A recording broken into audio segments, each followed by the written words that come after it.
gummy bear.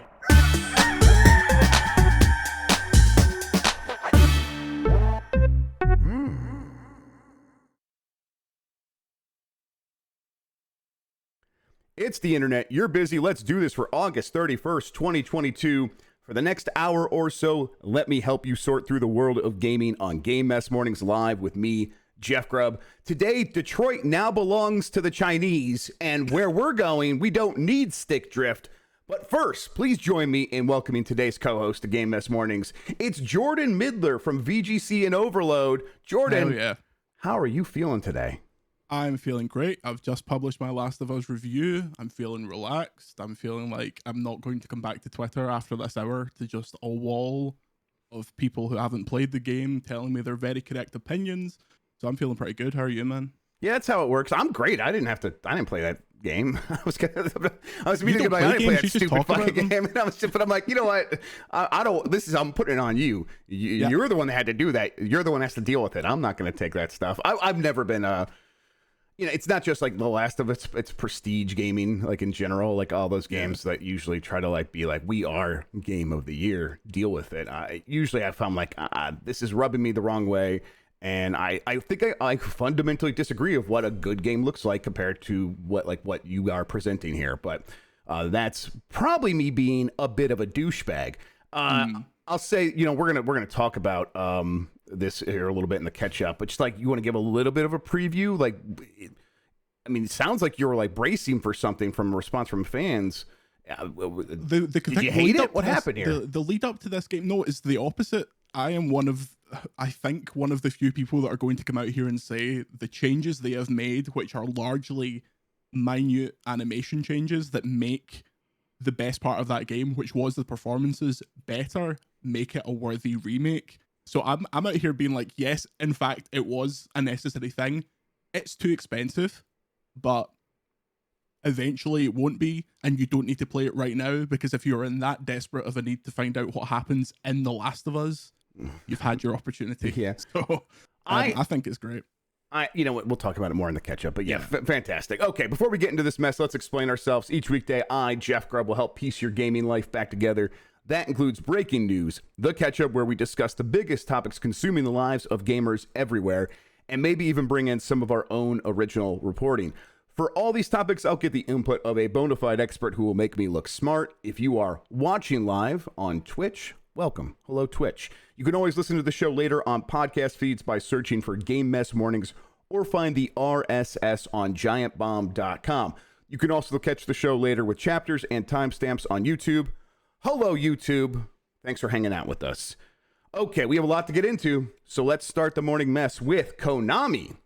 Konami says it will announce a new game from a series loved around the world at Tokyo Game Show. I picked this one up from Chris and Andy over at VGC. The publisher published its first Tokyo Game Show lineup on Wednesday, with most of the games listed being titles that we already knew about. However, in its schedule of stage events, it lists a 45-minute show taking place on September 16th, which is titled Konami New Release Announced. That's Konami New Release Announced. One publishing source told VGC that the reveal is likely to be related to a smaller project rather than Konami's larger planned revivals for Castlevania, Silent Hill, and Metal Gear Solid, the first of which is understood to be further along in development, which VGC first reported on last year. So we've known about those projects for a while.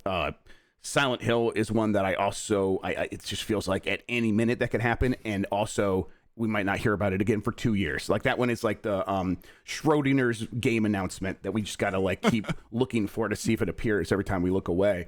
And we'll talk more about Metal Gear Solid here in a second, but okay, so it's something smaller. What is it? Is it Sunset Riders? What is this? This is a strange one, because obviously we've been hearing about the stuff that the Konami properties that people want to come back are hopefully on their way, and certainly seem to be from what we've heard. But in terms of something small, what is it's not going to be the eFootball. They've kind of turned around. It's not the absolute joke shop that it used to be. Right. Surprise. That happened pretty quickly, I thought, that eFootball redemption arc. They pulled it right back, and they were even like kind of behind the scenes stuff when we were talking to them, at least the UK arm, they were like, we know the move is to go quiet and come back when it's actually playable and stuff like that. So yeah. I don't know what the... Is this another new Yu-Gi-Oh game? Is it a Contra? It's a world-beloved franchise. So I'm like, Castlevania, Silent Hill, Metal Gear Solid. Those would have been my first 3 guesses. The sources are saying that's not what this is. It's something smaller. Is that Yu-Gi-Oh! A Bomberman, maybe? What's that? A Bomberman? Would they count that as something smaller? Yeah, I guess that is possible, but I also felt like there was like 3 recent Bomberman games or like recently announced. I can't keep track of them. There's always a lot of Bomberman R stuff happening now. Frogger. Is it Frogger? I mean, it's probably, I don't know. It's like hard to guess. It's probably not Yu-Gi-Oh! That's bigger than any of these other ones. So I'll be paying attention to this. I'll say that this is part of a wider trend throughout September. We've talked about this on the Bombcast and stuff yesterday. There are going to be a lot of announcements and events happening throughout September. Stuff that hasn't been announced yet. Things that just did get announced, like that NIS America event, which is happening, I think, on the 9th or the 7th or something like that. We're just going to get, thing after thing that is going to be popping off with new game announcements. So I'm like, oh yeah, I've heard Konami might be doing stuff at Tokyo Game Show, and now they've confirmed that. Do you think this is going to be like the second part of E3? Like, is this going to feel like that big, or should we maybe like check our expectations? I don't know. I feel like it's just potentially these slightly smaller companies filling in the roadmap for next year and a little bit further down the line. Obviously, actual release dates for things are so far all over the shop that there's no point actually announcing a release date for anything beyond like spring, summer, or whatever. So I don't think it will be that large. I think there's obviously a hesitation to like put the words PlayStation and Showcase in the same sentence because people get so excited and so worked up about something that either may not happen or may not be like The Last of Us 3 and God of War 10 and all this stuff. Like, but all that said, right, they have done a PlayStation Showcase around this time of year the last couple of years, and they just announced the price increase. And you know what helps the medicine go down? A sugary PlayStation Studio Showcase. I think it seems to me like they are primed and ready for one of those, specifically because we are going to get God of War later this year, and then what's after that other than the 2 Marvel games that we know about? But that's the same studio, Insomniac. They have a lot of other studios. They have a lot of live service games that need to launch. They need to launch their live service shooter from the Naughty Dog. There's a lot that they need to specify and reveal and then get us excited about what's coming, 1-2 years in the future. So maybe is this timing right for it? I think so, but you're right. That doesn't guarantee that we're going to get something, right? Yeah. To steal a phrase from Tim Geddes of Kind of Funny, he talks about the kind of phases of PlayStation, and now God of War coming out is the end of phase 1 of the PlayStation 5. Mm-hmm. And so we will have basically everything that was shown at the PS5 reveal, barring some strange stuff like where's Capcom's Below or Deep Down or whatever that game was called. Right. Yeah, they need to put out a trailer for the next game that's miles down the line so we know what the end cap kind of is. If they come out and go Ghost of Tsushima 2 is a 2024 game, then you can start working backwards and start to work out where the teams are going to go. Like, when you look at PlayStation's lineup, obviously Insomniac incredibly busy at the moment. Once God of War's out the door, and then there's just a lot to be said for what's Neil Druckmann's project now. What does that look like? When is that going to be? What does the internal calendar look like? And how early are they going to start saying publicly what they're thinking? Or do we move to a Bethesda-like strategy where we'll tell you 6 months before it comes out that it's coming out? So yeah, I mean, do you think knowing about God of War for so long hurt that game? Yeah, probably a little bit. I mean, I think knowing about just about any game for this amount of time is detrimental. But I think, maybe God of War in particular, and we'll see if this turns out to be true for Breath of the Wild 2 as well. If that game comes out and it feels like a part 2, it feels like a continuation without a lot of new stuff, which is totally okay. I am not complaining about that. But I think it is the kind of thing that can have this just a little bit on the con side instead of the pro side in some people's mind, or like not enough in the pro side where it's like, I've known about this for so long. Maybe some of the excitement has worn off because it's a known quantity, and I didn't even get to be excited about it like right before it's released, because at this point it's like I've just been waiting, and it's delayed. So maybe. But all that said, if the game comes out, it nails its story, nails all the character stuff, and is just as fun for people who like the first game. It's going to be fun. It's going to be a Game of the Year contender. It's going to do just fine. But yeah, I think if I'm like weighing the scales of justice or whatever, I would probably say it hurt it a little bit. I guess the last thing about like, what's going to happen in September, they do need to start talking about PSVR 2 in a much more substantial way as well, right? Yep. Even if nothing else, that seems like they've committed to spring of next year. I suppose that could mean, they could tease it now, do a December show or something like that, and then launch it in March or whatever, similar to what happened with the Switch, I think. That was kind of the timeline. I might be mixing that up a little bit, but in general, that's kind of something they could do. I would still expect them to kind of give us a price, or give us a date, probably not a price, a bunch of games, and then as we get a little bit closer, announce the price separately on its own. They kind of need that moment where they fly out all the journalists to actually touch the thing and give a kind of complete lineup for the launch and explain why you need this expensive addition to your already expensive console during a global cost of living crisis. Right. Like, it's a really hard sell. Do you have a figure in mind for what it might come out at? Yeah, I mean, we've had this conversation, and especially after the price increase of the PlayStation 5 globally, it was for a long time. I'm like, I really would struggle to see a world where it was more than 400, because I just can't imagine it matching the price of the PS5. And now it's like, it's definitely going to be at least 500, I think. And then maybe even more than that. Like maybe there's a possibility it also was like 550, 600.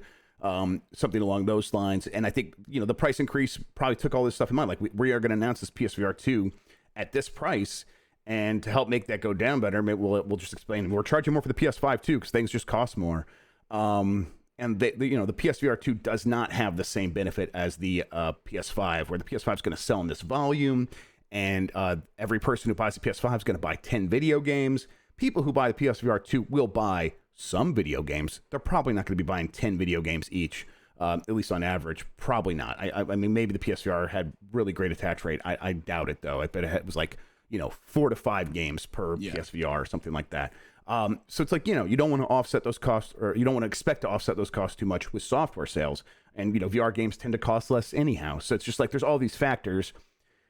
In this economic climate, I really struggle to see that PSVR 2 costing less than 500. What do you think? I always thought £500 and kind of like $600. Although the way it's going, it will be just the same price across like the English speaking territories. But the thing for me is, if they're going to position it at that kind of Vive Cosmos Elite price, that kind of boutique VR price, as opposed to the Meta Quest, which is a bit lower, it's more everyday VR. If that's going to be the play, we don't know in what numbers they're producing these. Is this going to be a really hard thing to get a hold of, because they are consciously like, we just want to make as many as we will sell. We do not want PSVR bundles rotting on the shelf for years and years to come.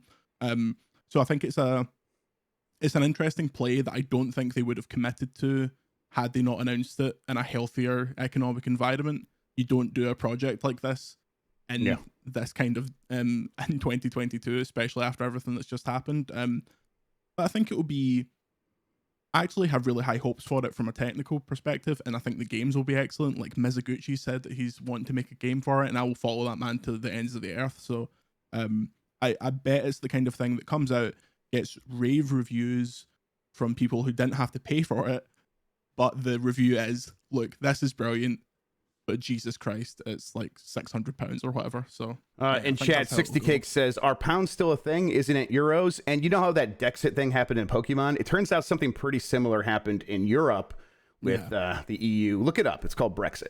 Don't worry, we won't have pounds soon. As soon as we get Scottish independence, we'll have our own currency and leave the English in the dust. Hell yeah, William Wallace, you do your thing. All right. According to Dusk Golem, who is a prominent leaker of Japanese studios information, usually Capcom, he says Metal Gear Solid 1 through 3 are getting new remasters. This is basically a confirmation of something that VGC reported last year, And then they touched on it again in that Konami story earlier. But Duskalum says, the thing I've been a bit teasing of, and I know is 100% true, is Metal Gear Solid 1 through 3 are getting new remasters. They're planned to come to everything, including Steam and consoles. The plan is new remastered versions of Metal Gear Solid 1 through 3. You could buy them separately, but if you buy them together as a collection, you also get Metal Gear 1 plus 2's MSX versions. He says, I've had this confirmed to me more than once from more than one reliable source, and I wasn't going to leak it, but it seems Andy decided to already talk about it. And that was last year again. But that's what I was alluding to here. It is coming to Steam, but also to consoles. Yeah, so yeah. This is, I guess, not too surprising. We have heard the rumblings for a long time now of Konami sort of rumbling back in this direction of gaming. Not just the Yu-Gi-Ohs and the eFootballs, but stumbling past that towards their other properties and doing something with them once again. And Metal Gear Solid 1 through 3 remasters make a lot of sense, right? Yeah, it is unbelievable that it's taken them this long to do this, and it's unbelievable that they didn't just make the PS3 and Xbox 360 versions they made more accessible. As far as I'm aware, and chat can correct me, those were pulled from sale on PC, and I'm not sure if they ever returned. No, and I don't think it was just PC. I think it was on PlayStation as well and stuff like that. And they didn't like pop back up. I was expecting them to pop back up with the PlayStation Plus, but Sony obviously was not like PlayStation Plus did not seem something like they were super caring about, to the point where like, we're going to do all this work with Konami to get those games back on there. And so you're right. Like, this is the way to fully get these games back on sale and keep them there for posterity and stuff like that, is take out the stuff that is, you're no longer able to license, which apparently was a lot of like real world news footage. Take that out, all that Kojima shit. Yeah, or relicense it in perpetuity. Yeah, all that Kojima shit, exactly. And then, re-release them and do it as a big relaunch of them because they haven't been available for a little while, so you can kind of make a big deal out of it. Yeah, it's the right way to do this. Yeah, it seems like, and people are saying it in the chat a lot. What is wrong with Metal Gear Solid 4 that it just constantly is marooned on the PS3 for all time? Fucking mess. The cell processor was a nightmare. I mean, listen, the cell processor was super duper duper powerful for its time, and I think there's people that are still like in awe of it. But actually making games for it, when you are a company that has to produce like a commercial product, it was a nightmare. And people I think at this point, like, emulators had gotten to a point where like you could probably brute force it, but Konami, that's not what Konami's going to do here. That's not what they're trying to do. They're just trying to do the easy thing of, we are going to port these. We have the source code. It's easy to port these games. That's what they're going to do. Yeah. Can someone in the chat that's willing to admit to a crime tell me how MGS4 does on the old Steam Deck? Because I feel like PS3 runs better than you would expect on the Steam Deck. Yes, it runs 50 Simple in the Sand specifically runs pretty good. The benchmark for PS3 emulation. You get it. You get it, everybody. Yeah. It runs impressively, although it will melt your hands to dust. I would like this to happen. I just hope they're done well. If this is like half-arsed, if it's totally Konami'd, it will be such a shame. But I think the remakes are way more interesting than the remasters. The remasters will just be like, oh, these look quite nice. But who is handling the remake and how that actually comes out is a right. Like, what is the timeline on that? Do we know like what the timeline on the remakes is? This is something I don't know if I can say. Fair enough. It's all up in the air, basically. Yes. So we understand that that's still what's going to happen, but in terms of who's actually making them and stuff like that, my fantasy booking forever was a Blue Point Metal Gear remake. Now I have long since given up hope on that beautiful dream. Oh yeah. But I think you need a game like Metal Gear Solid deserves a remake that is that good. Like, right. It's iconic beyond iconic. It makes so much sense too. It's the kind of thing that, like, Sony did the Star Wars Knights of the Old Republic deal, and they're like co-publishing that and like investing in that. If they're willing to do that for Star Wars Knights of the Old Republic, why wouldn't they want to like be involved in making the Metal Gear Solid 1 remake with their own Blue Point as a console exclusive happen? Like, of course they would want to do that. So it just made a lot of sense. But Yeah, I get the sense Bluepoint don't want to do remakes anymore. They want to make their Bluepoint game. They didn't say as much, but they definitely said they are working on their first original game. Yes, absolutely. Yeah. That game's going to look ridiculous. Yes, absolutely. 1 million graphics. And I'm ready for that too, because like I always have like just a tiny issue with Bluepoint's like adaptation of art styles. That was true for Shadow of the Colossus and even Demon Souls. It's like if they're just doing their own original stuff, that won't be a problem anymore. It'll just be a beautiful game, and that'll be the way to do it. All right. Speaking of China acquiring Detroit, NetEase has acquired Quantic Dream. This comes from Dean Takahashi over at GamesBeat. Chinese game publisher and internet firm NetEase has agreed to acquire Quantic Dream, the maker of narrative games such as Detroit Become Human, Beyond Two Souls, and Heavy Rain. The purchase price was not disclosed. The deal is follow-up to a minority investment that NetEase made in Quantic Dream in 2019. Dean reached out to, I think this is David Cage. Yeah, I think this is David Cage. We had acquisition discussions on several occasions during the past 25 years, but as none guaranteed our editorial independence, we decided to pass on these opportunities and continue as an independent studio. Our industry is undergoing a profound mutation through a wave of acquisitions of studios and publishers. For studios, this represents a paradigm shift as our central position in the industry and our contribution to the value chain are now more correctly valued. Consequently, in the recent past, we received several offers meeting our expectations. That's if it's not a David Cage quote, it's definitely a Quantic Dream quote, because that just sounds like he's like telling us stuff we already know, and it makes it sound like he thinks it's profound. It's like, that's a David Cage game right there.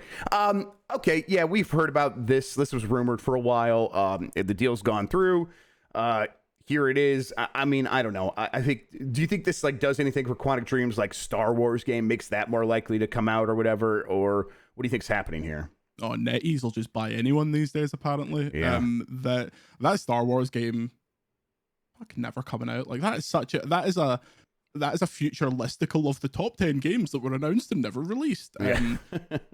I wouldn't be surprised if Quantic Dream disappears into the NetEase hole and they use some of their tech, which was admittedly fairly impressive for the time, across their catalog. The question is Big DC staying, or is he getting ousted to go and form his own kind of parachute studio? Right. You know, usually what happens here, I guess not usually, but what is usually possible here is that, you know, you get all this money for the acquisition, you stick around for a little bit, and then you dip to make it not seem like you were like basically bought out or whatever. Or, you know, help transition stuff. And the question is, like, is that something NetEase cares about, or do they value David Cage for whatever reason? Exactly. Yeah. Or do they like think? Do they just want the IP and, you know, the studio talent that will stick around, and they don't want David Cage specifically because of all the harassment issues that they've dealt with before? Like, is it going to be similar to like what everyone assumes is going to happen with Bobby Kotick when the Activision deal goes through with Microsoft, where once they can get rid of this guy, they will do so. I think that if you have like Quantic Dream's tech and artists, you don't need David Cage. Actually, yeah. You don't need his 30,000 page scripts or whatever.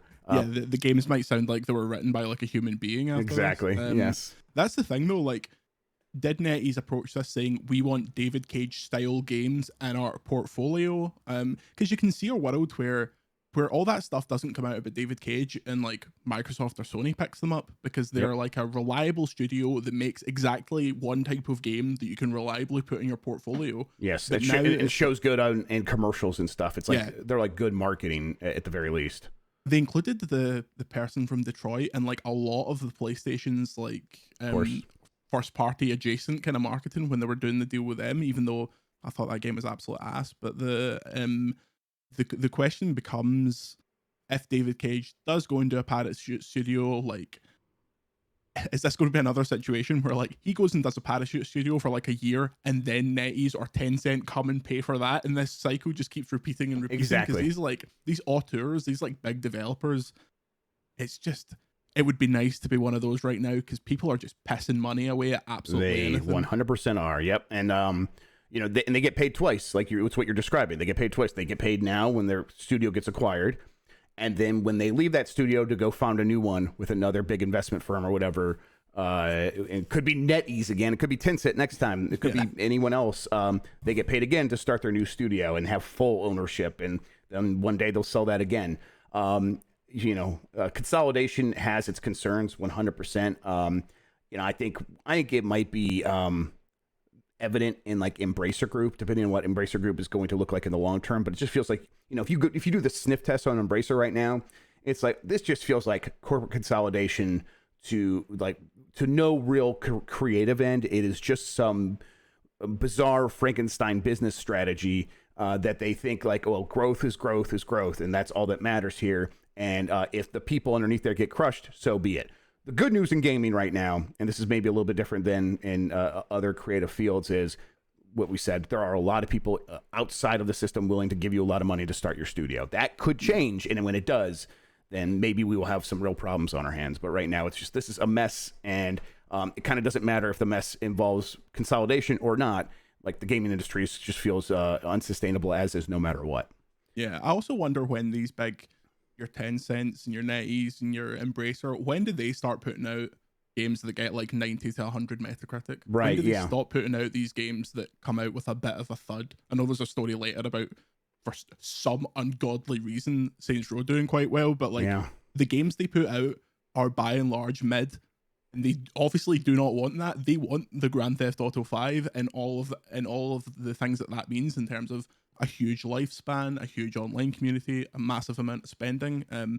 Do they just like absorb developers until they finally get one that makes a 10 out of 10 game? Yep, absolutely. Sticking with this theme, Tencent and Sony are buying larger stakes in FromSoft. Tencent Unit 6 Joy will become the second largest shareholder with 16.3%, while Sony Interactive Entertainment will own 14.1% for a combined investment of 36.4 billion yen. Kadokawa, which is the parent company of FromSoft, will still be the majority holder with a 69.66% share. This is not going to change much with how From operates, other than this amount of investment resources will enable them to expand their strategy. And they talked about that in the note about this. They said, through the implementation of the fund procurement, From Software will aim to proactively invest in development of more powerful game IP for itself, to strengthen From Software's development capabilities, and will seek to establish a framework that allows the expansion of the scope of its own publishing in the significantly growing global market. So they're going to expand their IP creation process, maybe IP acquisition. They're going to expand their development capabilities, and they're going to expand their publishing efforts. They publish their own games, I think, in sometimes occasionally in Japan and stuff like that. So maybe they're looking to do that, more frequently. They are owned by Kadokawa, not by Bandai Namco. So them wanting to publish their own thing after such a huge success like Elden Ring makes all the sense. This is and at the same time, by taking investments from outside companies, they are not giving up control. At least Kadokawa is not giving up control. This is just giving those companies a stake in the success of this studio going forward. And From can just keep being From, and that's the ideal situation here, right? Yeah, and that's what one would hope. Do you get the impression that, like, now when you're playing Civ and you start lining your enemy territory with units, and every time they come to you, you go, I'm not declaring war. They're just sitting there. Is this what Sony is doing? Are they just getting in the door and in the door and in the door, and then in a couple of years' time, the PlayStation Studios logo comes up, and then it says, "Yeah, I don't think that's From Software." Yeah, I don't think that's like an impossible idea. That definitely feels like that. They are at least. You're right. I think they're at least strategically positioning themselves for that possibility. They are doing this alongside Tencent, and if those companies got into a battle over who could acquire something, Tencent's going to win. That is just the flat truth. Tencent will have more money than Sony, period, forever. So I think they think about it maybe even more practical terms with what you said there still being a possibility, but practically it's just good to have investments spread throughout the industry that you're working in, as well as, outside. But I think Sony is, and a lot of other studios are learning from Tencent, where Tencent has had a lot of success just spreading their money everywhere across the industry. And in general, most of those investments, if not all of them, maybe there's been a few failures here or there, but most of them have grown in value since then. and have just made Tencent's bank account swell and swell and swell. And then you go through the pandemic, and it's like, oh, and now they're shooting up through the moon or whatever. And it's like, okay, so this gives us strategic partnerships. It gives us a good investment foothold if we do need to make a bigger acquisition in the future. And it also it's a security for our money in an industry that we fully understand. And that's crucial to us. So, yeah. Investing in FromSoft today feels like a no-brainer. Yeah, and I feel like they almost don't need to acquire them with any kind of speed, because there is an association with PlayStation and FromSoft, obviously, because of Bloodborne. People just think of...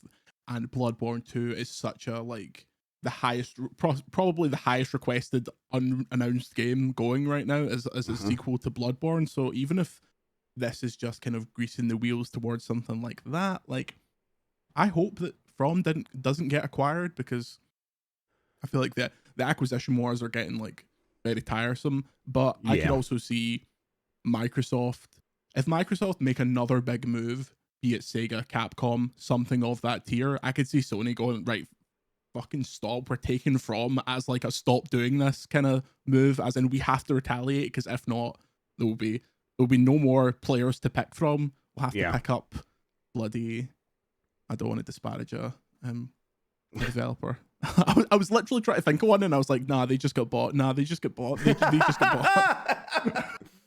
That's the reality right now, for sure. Yeah. I'll say that for all that to happen, Kadokawa would have to want to give up their full stake in FromSoft. That seems, based on this deal right here, that seems unlikely. They were willing to take the investment to help fund the growth of From, and they cashed out a little bit after the success of Elden Ring, and at the same time kept most of their investment so that they are secure in the future as From Software does continue to grow.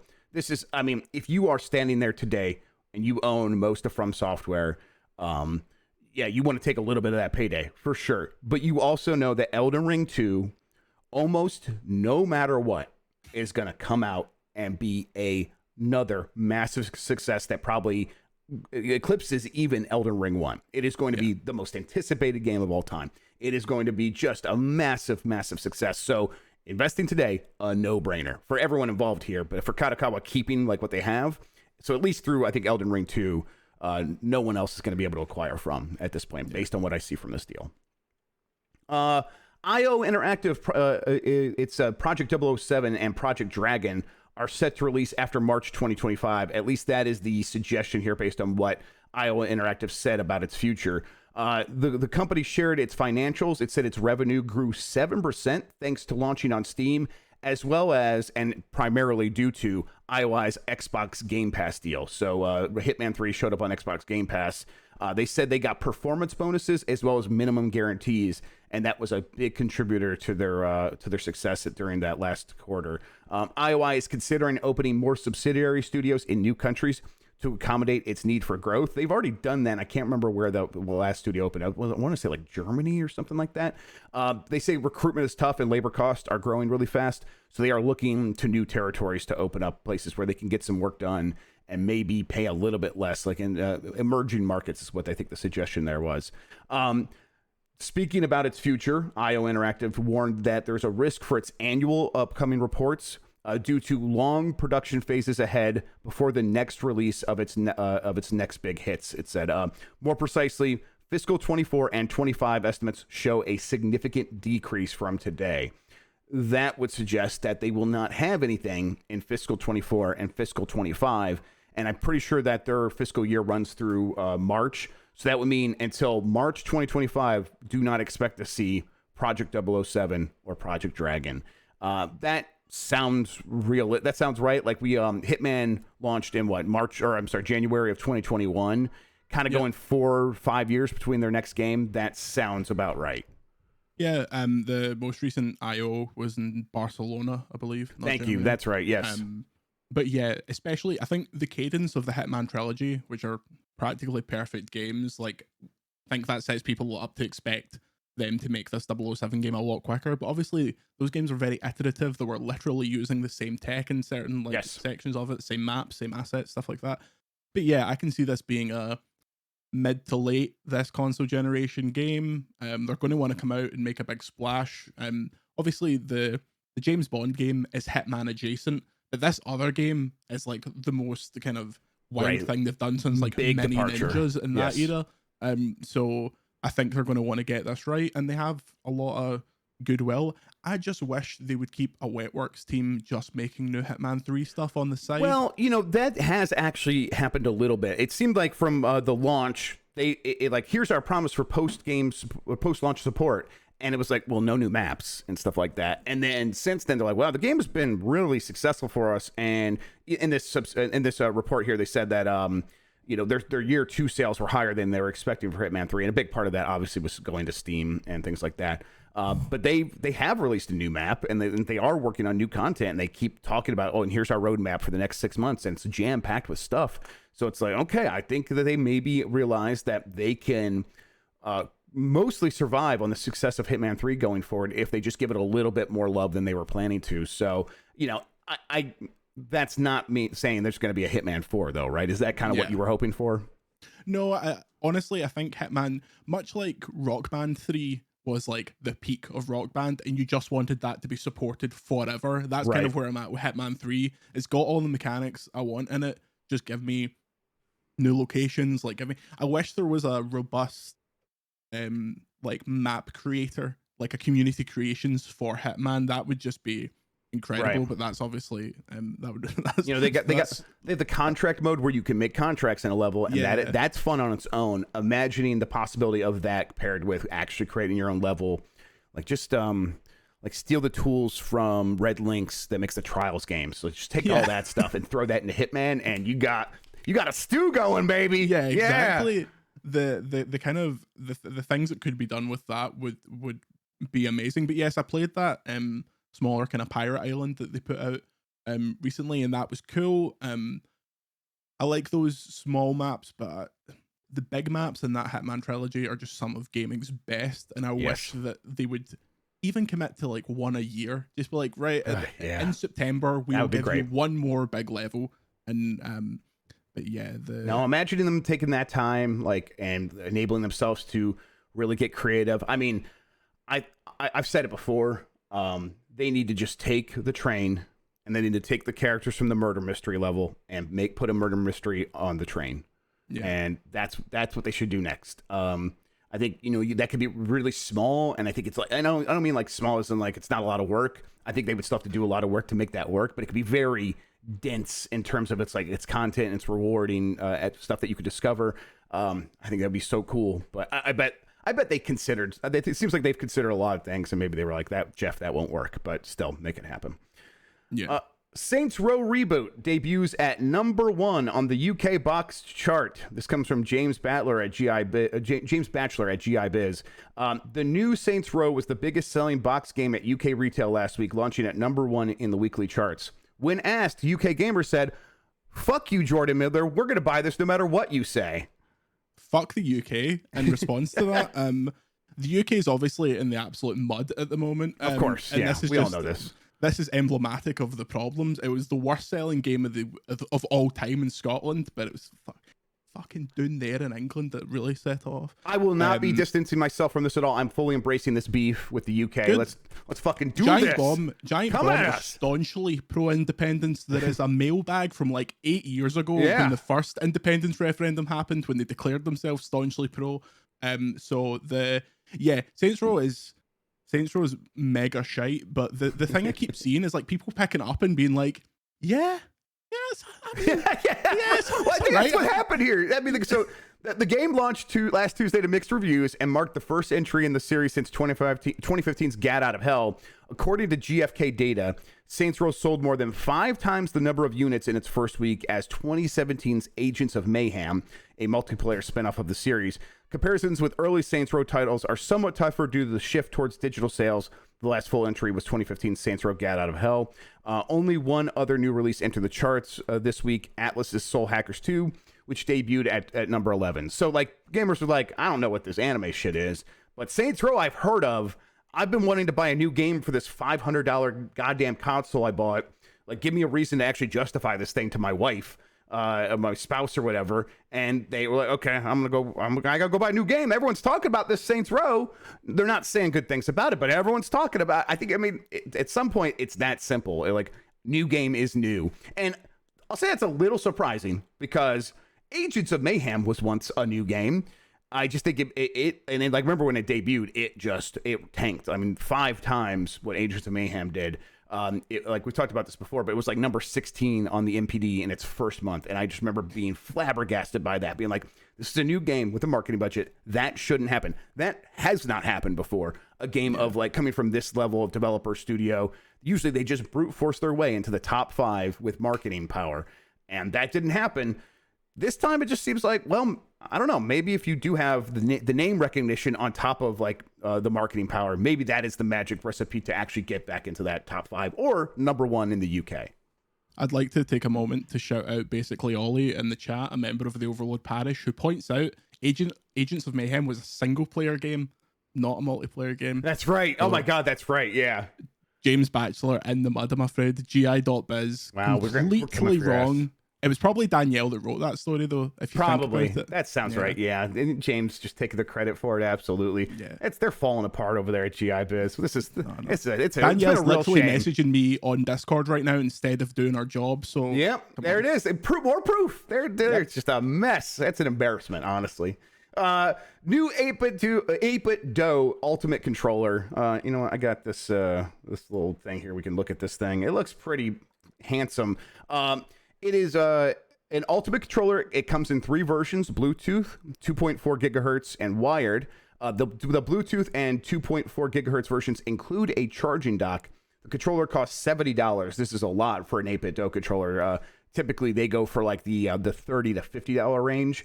This is their Ultimate controller, though. It's compatible with the Switch via Bluetooth and Windows with a 2.4 gigahertz adapter. It has the charging dock. The big thing here, though, is the Hall effect sensing joystick. This is apparently, it uses magnetic sensors instead of a mechanical stick. Like, if you move the stick down, a little bar inside is going to move up, and it's going to say, okay, you've gone north by like so many degrees. And so the character is going to walk backwards or whatever.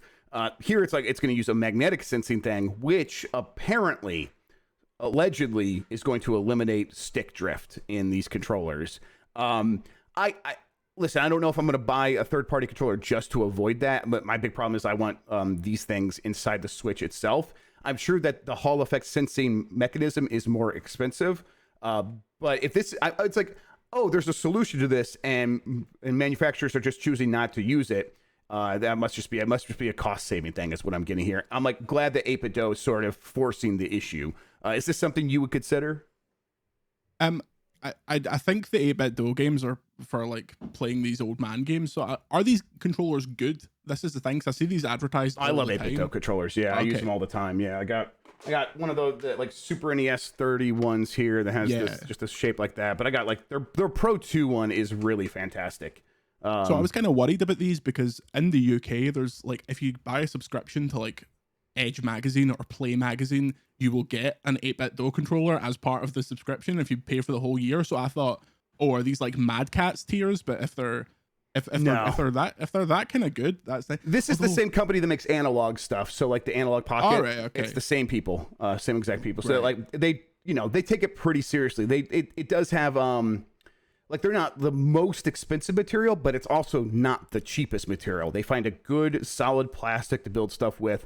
It's got good build quality. Like, it's the biggest issues have always been like, oh, it takes a little bit longer to connect to the Switch than like the official controller. But when I got the first original official Nintendo Switch Pro controller, the D-pad on that thing was fucking busted. So I was looking for anything that was going to like fix that for me. And the 8-bit Do Pro at that point, or one of them, like, oh, well, this D-pad is actually fantastic. And that's a big thing for me. It's like, these controllers have good D-pads and they do everything else you need. And I don't know, this one looks pretty cool. I will probably look into this. It does look nice. It looks a bit like the Stadia controller or the Luna controller or one of these, like, I say knockoff, but it's not really. Stadia isn't really a knockoff. It's just Stadia.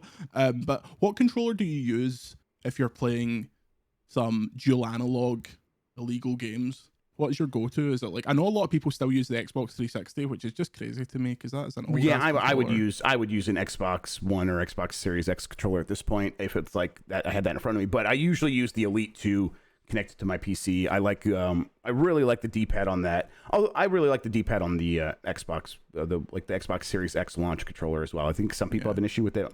I think it's really good. So I usually end up using that because it's already plugged in because it works so good with games on Steam, and it's like, this is great. Although I did get the N64 controller from Nintendo, the wireless one, and I use that for N64 games now. It's pretty good.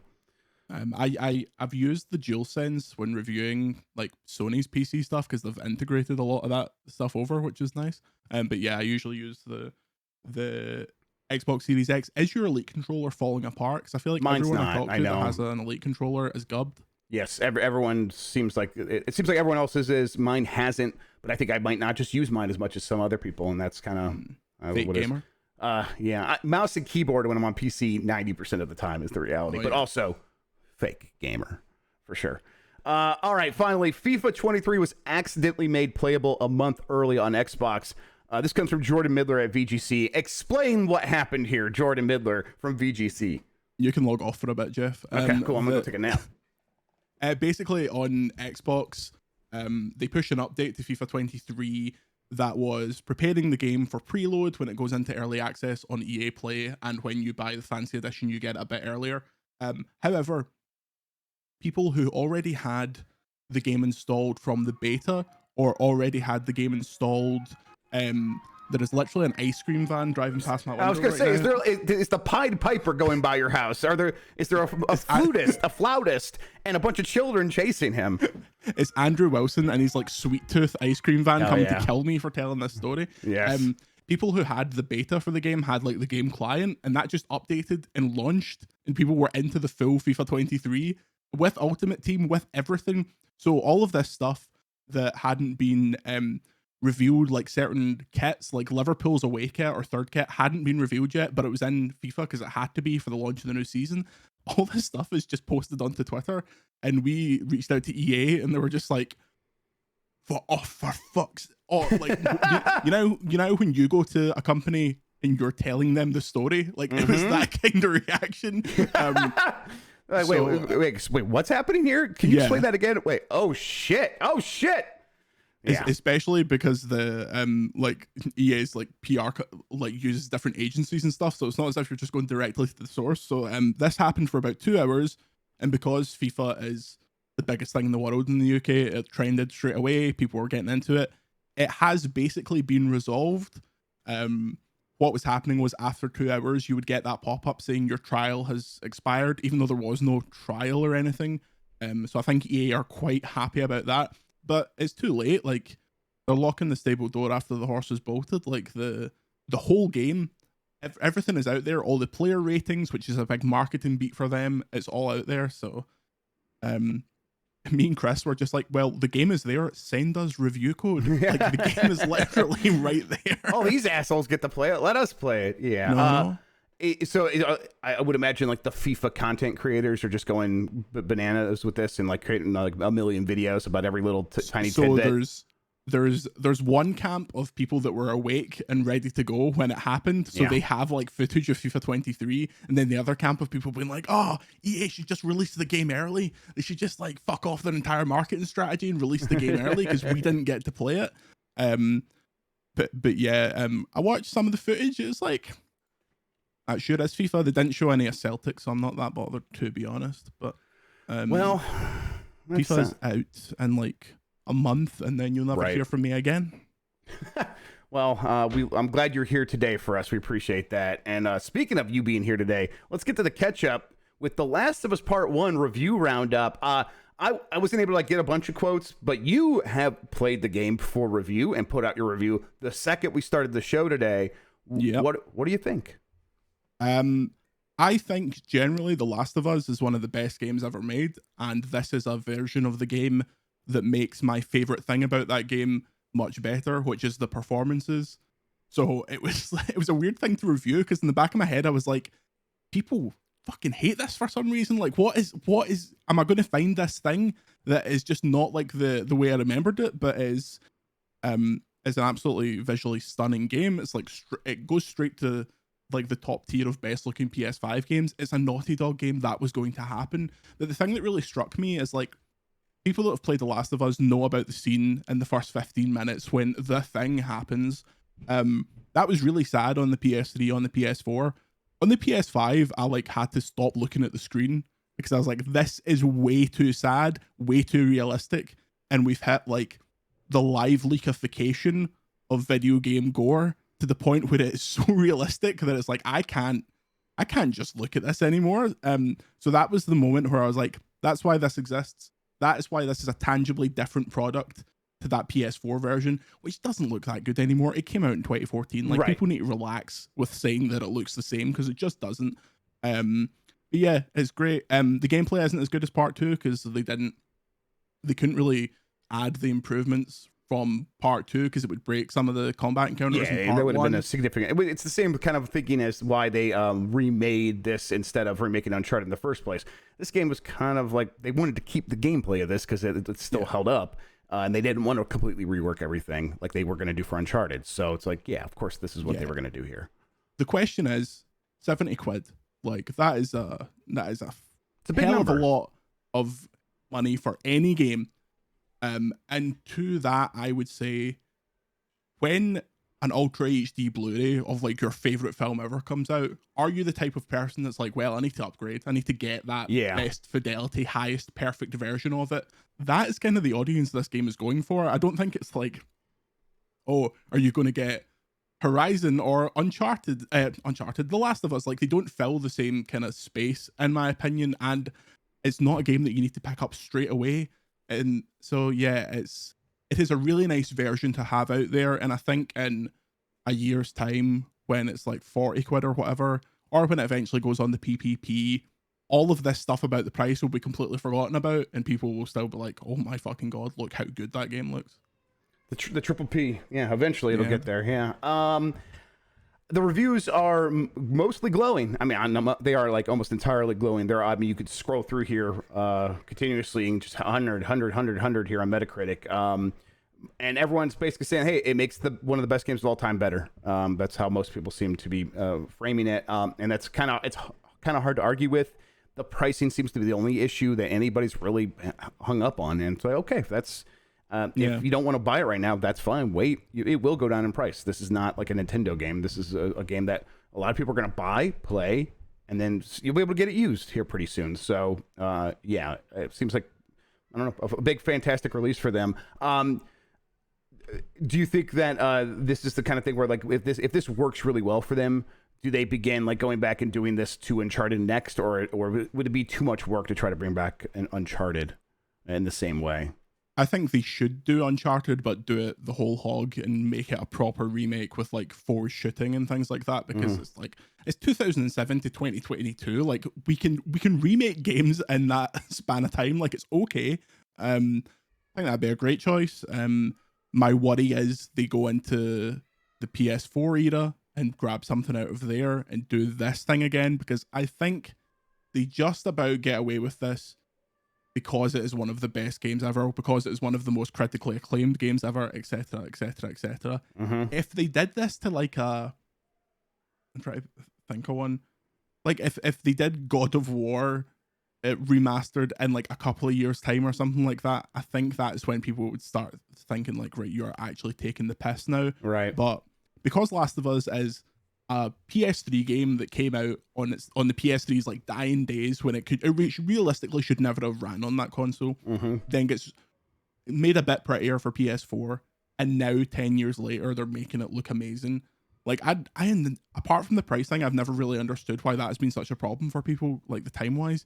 But yeah, I don't think this will usher in a new era of like remasters or remakes.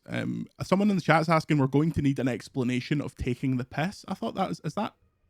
I guess I've heard it a million times now, but it just I guess you explain it. I guess is that because you're hanging about with Lucy and Tam? It's a lot of. I mean, they've definitely said it. Yes, 100%. Yes, but I feel like I've read it in like in novels and stuff like that a million times. And any show with anyone from England, UK, that region, that's definitely something you hear a lot of. Did you just call me English? Well, no, I'm not saying. I'm saying I've heard it from people who are English. Is what I'm saying. You've said it now. Stop digging. Okay. Whatever, governor. Sorry. There you go. cut that hair. Taking the piss means like, I literally can't think of a way to describe it other than saying, taking the piss. It's like you're taking the piss out of something. Yes, like, you're giving us shit, or you're bullshitting us a little bit. It's like in that purview. Yeah, pretty much. Google it. You are on the internet. You do not need me to explain it. What do you think I am, some kind of writer? I have not watched this quick look of yours, but the way that Dan is talking about it in the chat makes me think that you two have been taking the piss a wee bit. Could you just I can either confirm nor deny whether or not the piss was taken or not. I would have to watch it for themselves if they have the time. If they have the time, you should watch it for yourself. I would say, are you shitting me? That is a perfect analog. Yeah, like in that kind of region, in that kind of like, you got to be shitting me. Are you taking the piss? 100%. Yes. Yeah. There we go. We found it, everybody. I would say go and watch that quick look and then mass dislike it. That's the way to do it. Hey, Dan, you've not been a journalist since you worked in a magazine about 50 years ago. Oh yeah, we were doing that Super Punch Out thing, and we were Dan was like really surprised about a bunch of stuff, and someone in the comments was like, "It's surprising or it's funny how little journalists know about this game." I'm like, I'm the only journalist here, and I know this game pretty well, but. All right. Let's get to the poll. Actually, let's talk about this Tokyo Game Show schedule real quick. Let me bring that up. Yeah. Not a ton here that we didn't know about, but it's pretty jam packed. Microsoft, Capcom is actually cut there off here at the bottom. Everybody, Bandai Namco and Capcom, and then over here on Friday we have 505 Games, Koei Tecmo, Sega, Konami, Square Enix, Capcom. And Capcom's finishing both days. We know one of those days is like talking about a bunch of games. Another day is a Street Fighter 6 focus.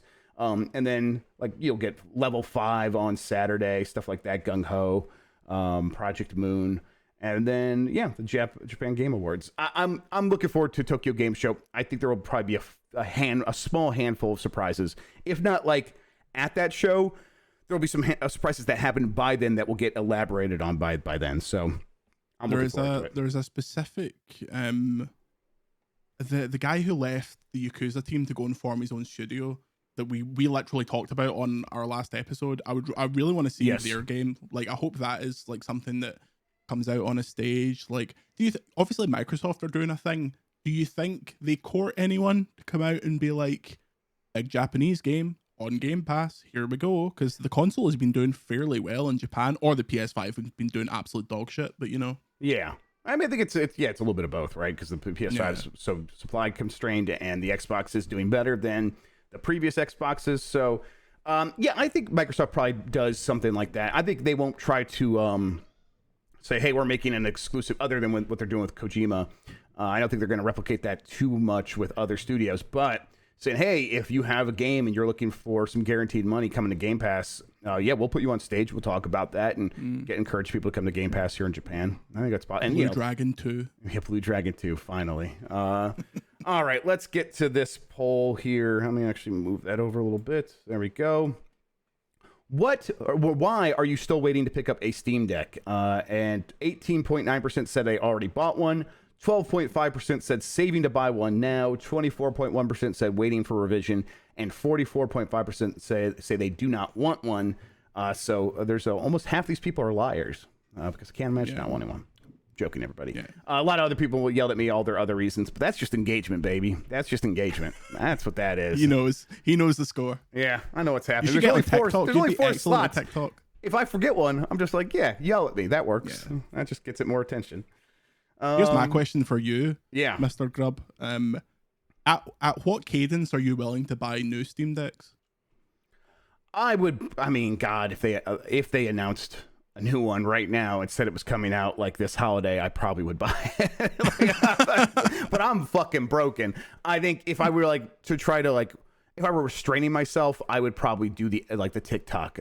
On the tick, I would buy it. On the talk, where it's like maybe a slight revision, I would skip it, and then the next big one I would get after that. So probably every other one. If that is like every 4 years, maybe basically every 2 years is what I'm thinking. I'll probably end up getting one. That's probably when they'll do the revisions anyhow. So I will probably be buying every Steam Deck they put out going forward. 1 year you get a new phone, next year you get a new Steam Deck. Exactly, that's the way to do it. Yeah. I'm trying to stick with my phones longer, but no, it's kind of also on a 2-year thing as well. So fuck. Yeah. All right. I want to ask about the Scott Hall effect. In general, would you pay as much as $90 for a standard controller that used drift-resistant stick mechanisms? Basically, would you pay more for components that are more expensive that would prevent drift from happening? I bet we're going to get a lot of yeses, and I bet a lot of companies that make these things will be like, we don't believe you. We know that if you are faced with the thing in front of you that is 70 versus 90, you want the 71. But do you have a prediction for how much that fancy DualSense is going to be? I think it's going to be like 150 quid. I think it's going to be like 180. I think they're going to match exactly what the Elite 2 is, if not more, right? Yeah.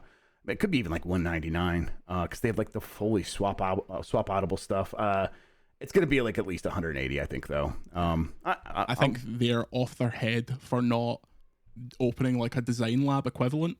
Like, that is the most obvious thing in the world. Like, I see basically everyone I know has a design lab Xbox controller that makes such a nice gift and stuff like that. And the PlayStation, like, I mean, I have 5 PlayStation 5 controllers, and I would buy another one just to make it like the PS1 colors for a laugh. Like, I did say the Scott Hall effect, by the way, Dan. Yes, you didn't just hear things. Away. I remember when I was doing like gift guides and I needed like, hey, here's the last minute gift guide. If you forgot to get something for someone, if you showed up to a family event and you're like, there was a cousin you forgot about and they play games, just go on your phone, buy this gift card for them right now to go do an Xbox Design Labs thing. It is a very fun thing to like do right there on the spot. It'll show up at their house. It's you're right. It's a no brainer. It's probably like a bit of work to set that up, I would suppose. Like, you are setting up a whole fabrication place to put that stuff together. But I think Sony, it would pay off for them, I would imagine. But yeah. All right. Let's see. Jordan Middler, what are you up to? You want to promote anything? Where can people find you?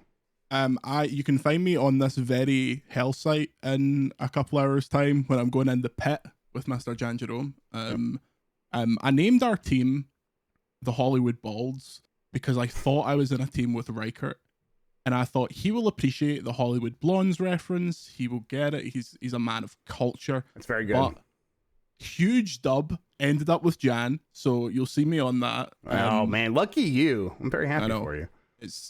We have a mutual bond over Pokemon that we're going to spend most of the time talking about. I watched you and Mike something and a team on. All right, okay.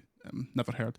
And a team, and then I watched you play Tam and the Completionist, and I was like, oh shit, these are all old man games. I am going to embarrass myself here. These games came out when I was That's like, right. These games came out when I was like -9. Yeah. Fucking Christ, Jesus Christ! You don't have to say that, man. Kuro is a classic. Everyone should be playing it. Go get it. Find it yourself. Find the Kuro content on giantbomb.com. We do have Arcade Pit coming out in about an hour. Between then and now, right now, stick around, everybody, because I think he's got to start like immediately because we only have about an hour to make this happen anyhow. Eternal Darkness at the Heart of My Soul featuring Jeff Bacalar. I'm going to try to hop on there with him, and he's going to play some Eternal Darkness. So stick with us, and then Albummer, Last of Us Remastered Quick Look is up now. Teenage Mutant Ninja Turtles Cowabunga Collection Quick Look. Film and 40s live tonight with The Terminator. If you have Prime, whatever, Amazon Prime Video, watch it with us live on Twitch. We're going to be doing that. That's going to be on twitch.tv/giantbomb. Come hang out with us. I am really looking forward to that. I got to go to the liquor store, so got to make that happen. All right, Jordan, thank you so much for hanging out with me, man. I appreciate it. You're welcome. Videogameschronicle.com, overload.co.uk. If I didn't plug the website I literally work for, Andy would have killed me in my sleep. So go and check them out. Read my review. It's great. It's better than that fucking quick look you did. Andy's killed a lot of people. Nothing's better than that quick look we did. Thank you, everybody, for watching. You're the best audience in gaming, except for probably in the comments for that quick look. And until next time, have a good one. Take care of yourself, and goodbye.